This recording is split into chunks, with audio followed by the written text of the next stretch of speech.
بہت نالائق آدمی ہوں، بہت نالائق۔ ایک چیز آپ کو بتاتا ہوں، جو حضرت اقدس مولانا محمد منظور نعمانی رحمۃ اللہ علیہ کو حضرت اقدس عبید اللہ سندھی رحمۃ اللہ علیہ نے جو نصیحت کی، وہ آپ کو بتا رہا ہوں مولوی صاحب، خدا کی قسم زندگی بھر اس کو یاد رکھو گے۔ میں تو نالائق آدمی گزرا، لیکن فرماتے ہیں کہ عبید اللہ سندھی مظلوم کے ساتھ ظلم تو ہوا، ہر مولوی الو کا پٹا اٹھ کر کے عبید اللہ سندھی کو کوئی دائرہ اسلام سے خارج سمجھتا ہے، کوئی ضال سمجھتا ہے، کوئی مضل سمجھتا ہے۔ جو بھی انگریز کے خلاف جو اٹھتا ہے اس کو سب پاگل کہتے ہیں۔ جیسے کہ آج بھی سارے آپ کے ملک کے خنزیر وہ دانشور بنے ہوئے اور طالبان دنیا سے ناواقف ہیں، یہ کسی کام کے بھی نہیں ہے۔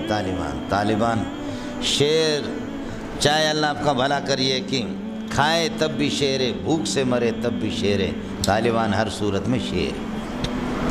سمجھ، جہاز میں سوار ہو رہا ہے ان کا چیف، اللہ آپ کا بھلا کرے، فوج کا، اور یہ کہ جہاز میں جا رہے ہیں اور کھانے کا ٹائم آ گیا، پیاز لے کر کے روٹی اس کے ساتھ کھا رہا ہے۔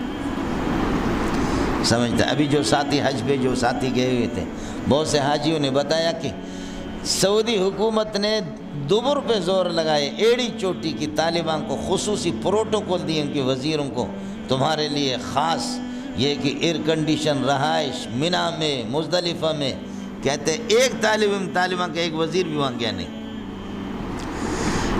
ساتھی کہتے قسم خدا کی جب بھی ان کو دیکھتے تھے طواف کر رہے تھے، طواف کر کے، اور جیسے بیٹھتے ہمارے ساتھ تو بعض کے جو کیا کہتے ہیں جو بیدار دماغ ہے تو ان کے آنسو آتے تھے، کہنے لگے ہم یہ خرافات دیکھ رہے ہیں کہ سعودیہ میں حرم نبوی میں کیا، یہاں کیا کیا خرافات کیا کیا ہو رہے ہیں، یہ سب ہماری نگاہوں میں، سب کو سبحان اللہ، یہ سب کچھ ہماری نگاہوں میں ہے۔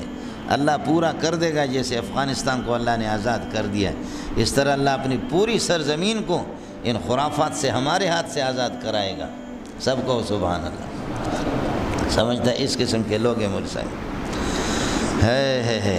ایک کشتی کا لے ملنگ کو چھوڑو یار ان باتوں کو۔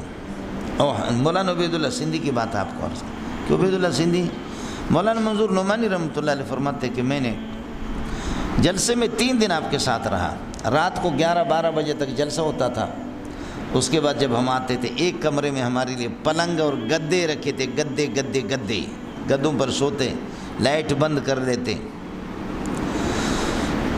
مولانا عبید اللہ سندھی آہستہ آہستہ آدھا پونا گھنٹے کے بعد اس گدے سے نیچے آ کر فرش پہ سوتا تھا، آدھا پونا گھنٹے کے بعد نیچے، پہلے گدے پلنگ پر سو گئے، میں بھی سو گیا ساتھ، میرا وہ پلنگ ہے ان کا یہ ہے، آہستہ آہستہ اس کو دیکھا، آدھا پونا گھنٹے کے بعد نیچے آ کر کے سو گئے۔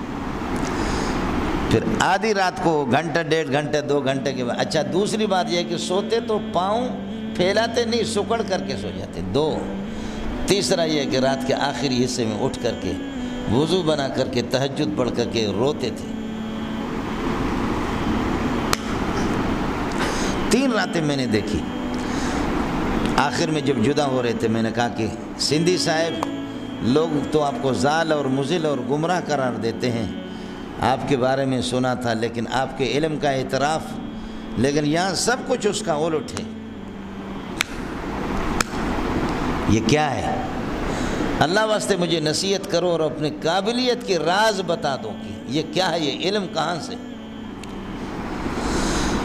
فرمایا کہ منظور صاحب ایک مسئلہ یاد رکھ لینا، اپنے راز کی بات مولویوں کو کبھی نہیں دینا۔